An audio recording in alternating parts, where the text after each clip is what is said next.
നമസ്കാരം, പ്രവാസി മലയാളി പ്ലസിലേക്ക് സ്വാഗതം. വിദേശ രാജ്യങ്ങളിൽ കാണപ്പെടുന്ന ഒരു പ്രത്യേകതരം അസുഖം. ആദ്യം തലവേദനയും പനിയുമായാണ് ഈ അസുഖം പ്രത്യക്ഷപ്പെടുന്നത്. പിന്നാലെ ചെവിയിൽ നിന്നും രക്തം വരുന്നു. മണിക്കൂറുകൾക്കകം തന്നെ രോഗി മരിച്ചു വീഴും. കോങ്കോയിലാണ് ഇപ്പോൾ ഇത് കാണപ്പെട്ടിട്ടുള്ളത്. കോങ്കോയെ പിടിച്ചു കുലുക്കിയിരിക്കുകയാണ് ഈ മഹാരോഗം. കാരണം അറിയാതെ കുഴങ്ങുന്ന ഈ രോഗം ബാധിച്ചവരിൽ മിക്കവാറും മരണത്തിന് കീഴടങ്ങിക്കഴിഞ്ഞു. ലക്ഷണം പ്രത്യക്ഷപ്പെടാൻ തുടങ്ങി ഏതാനും മണിക്കൂറുകൾക്കുള്ളിൽ തന്നെ രോഗി മരണമടയുന്നു എന്നുള്ളതാണ് ഏറ്റവും സങ്കടകരമായ അവസ്ഥ. തികച്ചും ദുരൂഹമായ ഈ രോഗത്തിന്റെ പിടിയിൽ അമർന്ന് ഡെമോക്രാറ്റിക് റിപ്പബ്ലിക് ഓഫ് കോങ്കോയിൽ ജീവൻ വെടിഞ്ഞത് 50-ലേറെ പേരാണ്. ഇവയിൽ ഒട്ടുമിക്ക കേസുകളിലും ലക്ഷണം പ്രത്യക്ഷപ്പെടുന്ന സമയം മുതൽ മരണം വരെ കേവലം 48 മണിക്കൂറുകൾ മാത്രമായിരുന്നു ഉണ്ടായിരുന്നതെന്നാണ് ലോകാരോഗ്യ സംഘടനയും കോങ്കോയിലെ ഡോക്ടർമാരും പറയുന്നത്.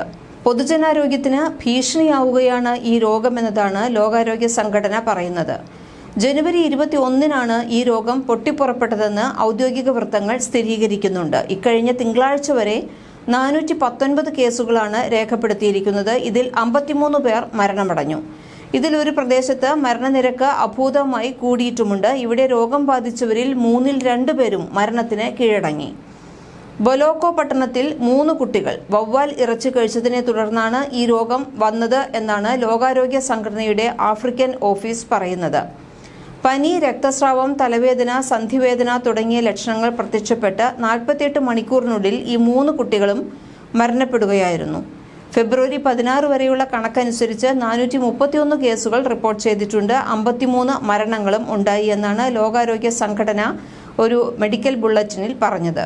ബസാൻഗുസു ആരോഗ്യ മേഖലയിലെ ബൊമേറ്റ് ഗ്രാമത്തിൽ നിന്ന് ഫെബ്രുവരി 13-നാണ് ആദ്യ റിപ്പോർട്ട് പുറത്തുവരുന്നത്. മൃഗങ്ങളുടെ മാംസം ഭക്ഷിക്കുന്നതിലൂടെ അല്ലെങ്കിൽ മൃഗങ്ങളിൽ നിന്നും വൈറസുകൾ മനുഷ്യ ശരീരത്തിൽ പ്രവേശിക്കുന്നതിലൂടെയാണ് ഈ പകർച്ചവ്യാധി ഉണ്ടാകുന്നത്.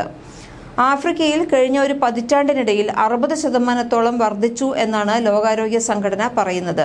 ഫെബ്രുവരി 9-ന് ഈ ദുരൂഹ രോഗത്തിന്റെ 2ാം തരംഗം ഉയർന്നതിനെ തുടർന്ന് രക്തസാമ്പിളുകളും ശരീരസ്രവങ്ങളുടെ സാമ്പിളുകളും കൂടുതൽ വിപുലമായ പരിശോധനയ്ക്കായി അധികൃതർ അയച്ചിരുന്നു. എന്നാൽ ഇവയിലൊന്നും തന്നെ എബോള വൈറസിന്റെയോ രക്തസ്രാവത്തോടു കൂടിയ പനിക്ക് കാരണമാകുന്ന മാർബർഗ് വൈറസിന്റെയോ സാന്നിധ്യം കണ്ടെത്താനായില്ല. ചില സാമ്പിളുകളിൽ മലേറിയ കണ്ടെത്തുകയും ചെയ്തു. ഈ രോഗത്തിന്റെ മരണനിരക്ക് 12.3 ആണെന്നാണ് ലോകാരോഗ്യ സംഘടന പറയുന്നത്. കോവിഡ് അതിന്റെ മൂർധന്യതയിലെത്തിയപ്പോൾ പോലും നിലനിന്നിരുന്ന മരണനിരക്കിന്റെ 10 ഇരട്ടിയോളം വരും ഇത്.